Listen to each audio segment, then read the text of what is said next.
आज हम आपको 8th क्लास की सोशल स्टडीज़ सामाजिक विज्ञान की पुस्तक में से हम और हमारा समाज इसका अध्याय 2 कंपनी की शक्ति की स्थापना के बारे में पढ़ाएंगे।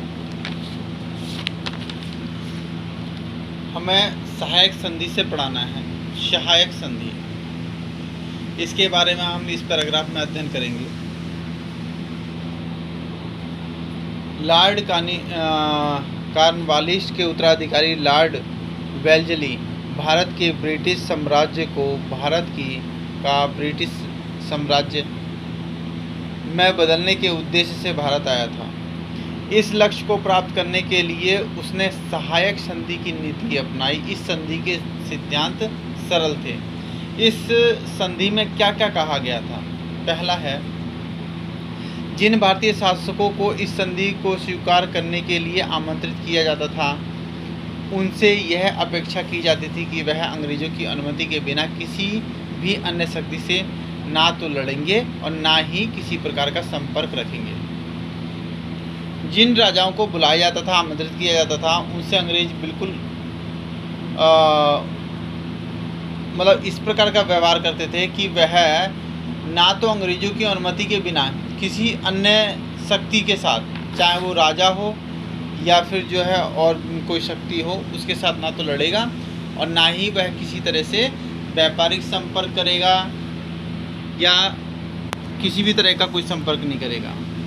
सहायक राज्य के आंतरिक शक्ति तथा व्यवस्था कायम रखने के लिए अंग्रेजों की सेना ब्रिटिश सेनापतियों के नियंत्रण में राज्य में रहेगी। इसमें ये कहा गया है कि सहायक राज्य जो उसके आंतरिक व्यवस्था को कायम करना है, उसमें अंग्रेजों की सेना ब्रिटिश सेनापतियों के नियंत्रण में रहेगी। सेना रखने का व्यय वहन करने के लिए भारतीय राज्य को अपने क्षेत्र का एक भाग अथवा निश्चित वार्षिक धनराशि कंपनी को देनी होगी, जिससे कि वह सैनिकों की देखरेख कर सके। इसके बदले में कंपनी सभी सहायक राज्यों को बाह्य आक्रमणों की से रक्षा करेगी। बाहर से होने वाले जो आक्रमण होंगे उससे रक्षा करेगी। कमज़ोर भारतीय राज्यों के लिए सहायक संधि का तोहफा किसी वरदान जैसा था। हैदराबाद का निजाम सहायक संधि को स्वीकार करने वाला सर्वप्रथम भारतीय शक्ति था। हैदराबाद को जो निजाम था वह सहायक संधि को स्वीकार करने वाला प्रथम भारतीय शासक था। इसमें कुल मिलाकर के अंग्रेजों का स्वार्थ छिपा हुआ था। वह अपनी शक्ति को बढ़ाना चाहते थे। बाद में जो है ये संधि की आड़ में उन्होंने जो है धोखाधड़ी स्टार्ट कर दी। अगला है आपका आंग्ल मराठा युद्ध। मराठों को हराने में अंग्रेजों को 43 वर्ष लगे। सन 1961 ईस्वी में पानीपत के तृतीय युद्ध में पराजय के बाद मराठों ने माधव राज्य प्रथम तथा महादजी सिंधिया के नेतृत्व में उभरना प्रारंभ किया, किंतु उसमें एकता का अभाव था तथा पेशवा भी शक्तिहीन हो गए थे। मराठा संघ के सरदार स्वतंत्र होने के लिए आतुर थे। वे स्वतंत्र होना चाहते थे, वे किसी के अधीन काम नहीं करना चाहते थे। सन 1772 ईस्वी में चौथे पेशवा माधवराव प्रथम की मृत्यु के बाद सिंहासन के उत्तराधिकारियों के लिए गृह युद्ध छिड़ गया। उनमें आपसी में कलेश हो गया कि कौन इनके पेशवा की मृत्यु के बाद उनके सिंहासन पर विराजमान होगा। रघुनाथ राव ने कंपनी के गवर्नर से संधि कर ली, जबकि Nana Phadnavis governor general Hastings के साथ मिल गया। सिंहासन के लिए संघर्ष 7 वर्षों तक जारी रहा। अंततः सालबाई की संधि 1782 में जो हुई थी, उसके तहत माधव राव द्वितीय को पेशवा मान लिया गया। इसके बदले में उसे साल्टेस द्वीप अंग्रेजों को देना पड़ा। अंग्रेज अगर किसी को फ़ायदा करते थे तो उसकी आड़ में उससे दुगना फ़ायदा लेने की चेष्टा करते थे। सन 1800 ईस्वी में नाना फडणवीस की मृत्यु पेशवाओं के लिए एक घातक सिद्ध हुई। उनकी शक्ति घट गई। मराठा सरदारों के प्रभुत्व जमाना प्रारंभ कर दिया था। सिंधिया और बाजीराव की संयुक्त सेनाएं होलकर द्वारा पराजित हो गई थी। बेसिन की संधि के द्वारा पेशावा के पुणे के सिंहासन पर पुनः जाकर के बैठाया गया। किंतु इस संधि में मराठे अंग्रेज़ों के संपूर्ण नियंत्रण में आ गए थे। जो मराठा लोग थे वो अंग्रेज़ों के संपूर्ण नियंत्रण में आ गए थे। उनकी व्यापार की देखरेख, कानूनी दाव में हस्तक्षेप करना तथा जो है उनके राज्य में भी जो है अंग्रेज़ों का पूर्ण नियंत्रण था। लॉर्ड वेलजली ने अब मराठा सरदारों पर नियंत्रण की योजना बनाई। गायकवाड़ ने अंग्रेज़ों की सहायक संधि स्वीकार कर ली। भोसले तथा सिंधिया ने अंग्रेज़ों के विरुद्ध संयुक्त रूप से युद्ध किया, किंतु 1805 ईस्वी में पराजित हो गए और उन्हें सहायक संधि स्वीकार करनी पड़ी। विभिन्न संधियों द्वारा गंगा यमुना के मध्यस्थ क्षेत्रों में अंग्रेज़ों को समर्पित कर दिया। अब कुछ जो थे मराठा थे वो संघर्ष तो उन्होंने किया, लेकिन जो है वह अंग्रेज़ों के सामने ज़्यादा समय तक ना टिक पाए और 1805 में वह पराजित हो गए और उनके अंग्रेज़ों के द्वारा बनाए गए संधि थी उसे वह स्वीकार करनी पड़ी। अब इसमें है आपका एक प्रकार से 1803 ईस्वी में मराठों ने वेलजली की विजय ने अंग्रेज़ों को भारत में सर्वशक्ति बना दिया। यदि भी मराठे अभी तक पूर्णतः पराजित नहीं हुए थे, लेकिन फिर भी अंग्रेज़ों का जो है उनके बहुत बड़े क्षेत्र पर अधिकार भी हो गया था।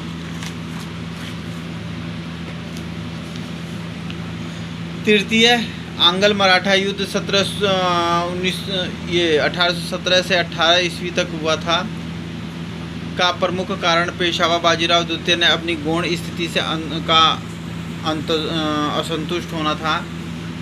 अतः उसने अन्य मराठा सरदारों को एकजुट करके अंग्रेज़ों से लड़ाने का प्रयास किया, किंतु बड़ौदा के गायकवाड़ इसके समर्थन में नहीं थे। अंग्रेज़ों ने क्या किया कि वहाँ के अधिकारियों, वहाँ के जो पेशवा थे उनमें फूट डालो और राज्य करो की नीति अपनाई, लेकिन अधिकतर जो है पेशवा और जो उनके समर्थक थे वह अंग्रेज़ों के चुंगल में फंस गए, लेकिन बड़ौदा के जो गायकवाड़ थे उनके समर्थन में नहीं थे।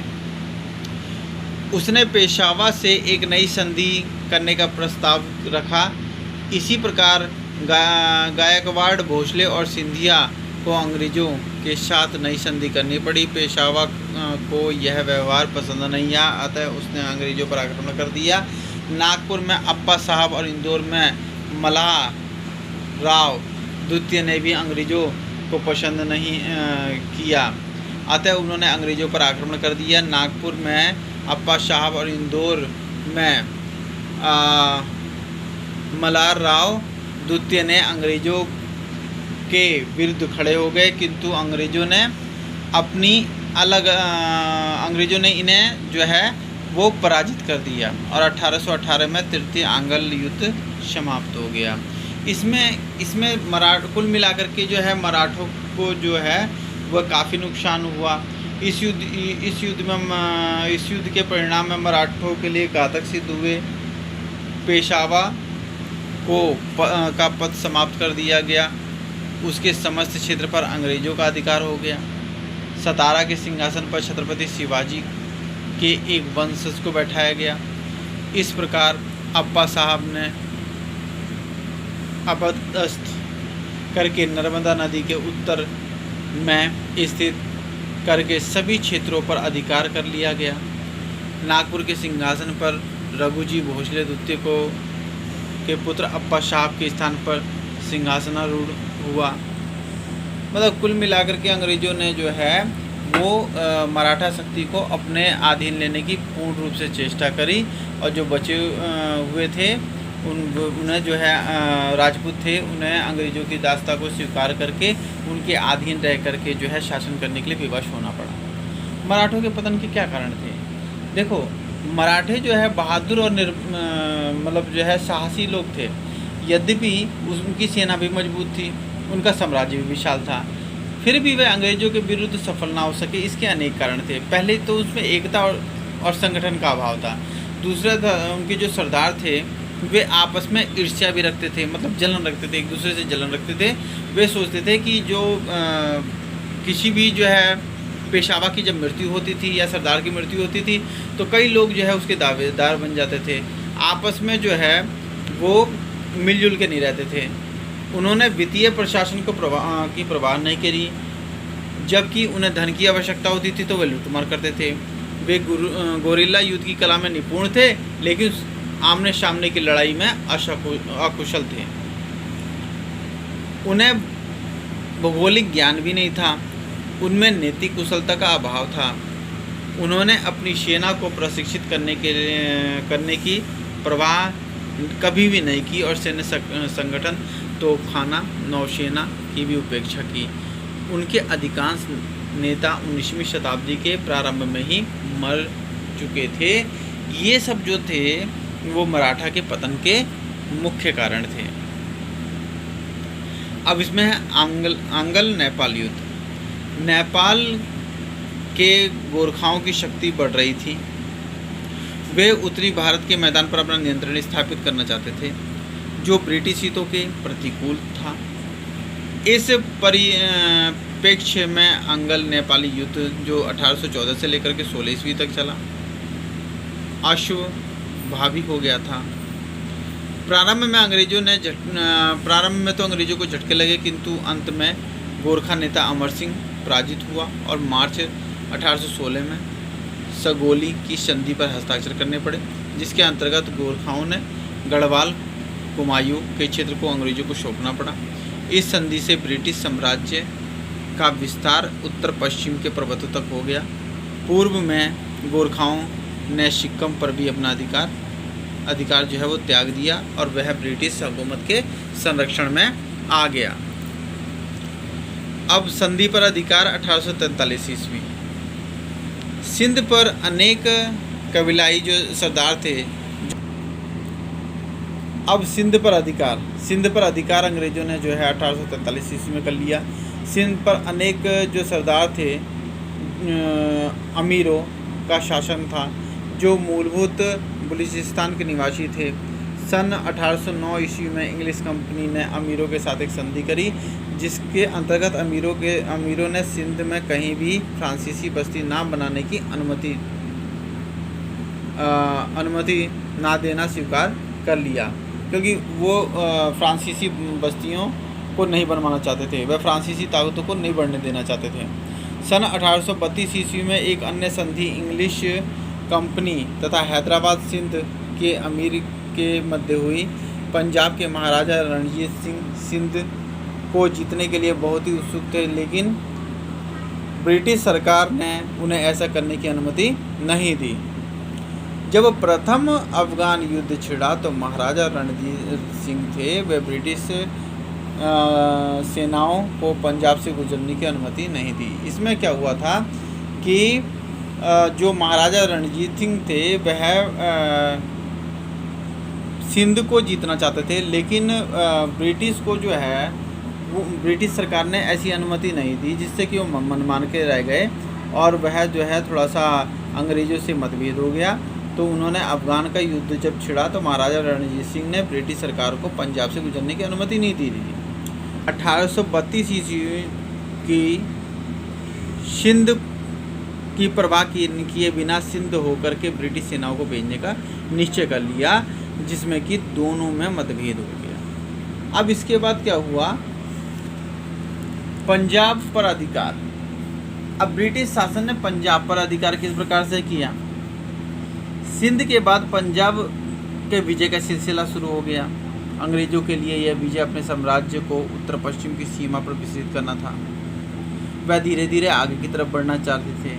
महाराजा रणजीत सिंह की मृत्यु से उत्पन्न राजनीतिक अव्यवस्था की स्थिति ने इसके लिए बहुत आवश्यक अवसर अंग्रेजों को प्रदान कर दिया, क्योंकि अंग्रेजों को कई जो है वो जो आपस में उनके दावेदार थे राज्य के, वो जो आपस में लड़ रहे थे, उनके अंग्रेजों के साथ आ गए। अंग्रेजों ने राजनीतिक एजेंडे के मध्य जो है सिखों सामंतों में फूट डालो और राज्य करो की नीति को अपनाया। सिख सेना को सतलुज नदी पार करने के लिए उस्काया। अमृतसर की संधि जो थी 1809 ईस्वी के अंतर्गत सतलुज नदी को अंग्रेजों और महाराजा क्षेत्रों के मध्य सीमा रेखा के रूप में निश्चित किया गया था, जिसे अंग्रेजों जैसे ही सिखों ने सेना जैसे ही सिखों की सेना ने सतलुज नदी को पार किया, लॉर्ड हॉर्डिंग ने युद्ध की घोषणा कर दी, जिसे प्रथम आंग्ल सिख युद्ध 1845 से 46 के बीच में जो चला कहा जाता है। मतलब कहने का मतलब अंग्रेज़ों ने सिखों को उकसाया भी, नदी को पार करना भी के लिए कहा। जब सिखों ने सतलुज नदी को पार किया तो सीमा विवाद के उल्लंघन करने के लिए उन्होंने युद्ध की घोषणा कर दिया, और युद्ध होने के बाद जो है इसमें सिखों की करारी हार हुई। और उसके बाद जो है यह युद्ध सिखों के अपने जनरल तेज सिंह तथा अन्य के हाथों खालसा का जानबूझकर किया गया विनाश सिद्ध हुआ। अंग्रेज़ों ने लाहौर जाकर के संधि की शर्तों को निर्धारित किया। मार्च 1846 ईस्वी में लाहौर की संधि पर हस्ताक्षर किए गए। मतलब कुल मिलाकर के जो है अंग्रेज़ों ने अपने फ़ायदे के लिए जो है संधियां कराई, और उस पर भी पंजाब पर भी जो है वो पहले की तरह जहां नेपाल पर अपना अधिकार स्थापित किया, मराठा पर अपना अधिकार किया, उसी प्रकार से जो है पंजाब पर भी जो है अपना अधिकार स्थापित कर लिया। अब इस सब पर जो है भारतीय राज्यों की पराजय के क्या कारण थे? देखिए, भारतीय राज्यों में पराजय का क्या कारण थे, ये महत्वपूर्ण कारण यहाँ पर दिए हुए हैं। सबसे पहले मुगल साम्राज्य के विघटन से उभरे प्रादेशिक राज्य आकार में छोटे और संसाधनों में कमज़ोर थे। जो मुगल साम्राज्य थे, जो उसके टुकड़े हुए थे, विघटन हुआ था, उसमें जो है प्रादेशिक जो क्षेत्र थे वे छोटे थे और संसाधनों में कमज़ोर भी थे, उनके पास संसाधन भी नहीं था। ये राज्य परस्पर लड़ते रहते थे। अंत में अंग्रेज़ों के विरुद्ध कभी भी एकजुट हुए ही नहीं। उन्होंने मिलकर के अंग्रेज़ों से कभी लड़ाई नहीं करी। भारतीय शासकों ने अंग्रेज़ों को स्थायी तथा कुशल प्रशिक्षण कभी नहीं दिया। मतलब जनता को जो है वो कभी स्थायी और कुशल प्रशिक्षण नहीं दिया, ना अपनी सेनाओं को दिया। अंत में वह प्रजा के निष्ठा को प्राप्त नहीं कर सके, यानी कि प्रजा के विश्वास को वो कभी प्राप्त नहीं कर सके, जिससे कि उनकी करारी हार हुई। हैदराबाद जैसी अनेक राज्यों ने अंग्रेज़ों को का संरक्षण प्राप्त था, उन्हें बेहतर समझा और सहायक संधि को स्वेच्छा से स्वीकार कर लिया। यानी कि उन्होंने आराम से जो है अपनी इच्छा अनुसार जो है अंग्रेज़ों की दास्ता को जो है स्वीकार करना फ़ायदेदार लगा उनको। ब्रिटेन एक महान नौसैनिक शक्ति था। भारतीय शासक सरलता से ब्रिटिश साम्राज्यवाद के शिकार हो गए। अंग्रेज़ों ने फूट डालो राज करो की नीति करी और तरह तरह से छल कपट के द्वारा जो है उन्होंने धीरे धीरे दक्षिण से लेकर के और उत्तर भारत तक अपना इस राज्य स्थापित कर लिया। अब बच्चों, आपको जो है सेकंड चैप्टर को रीड करना है, इसे पढ़ना है और समझना है।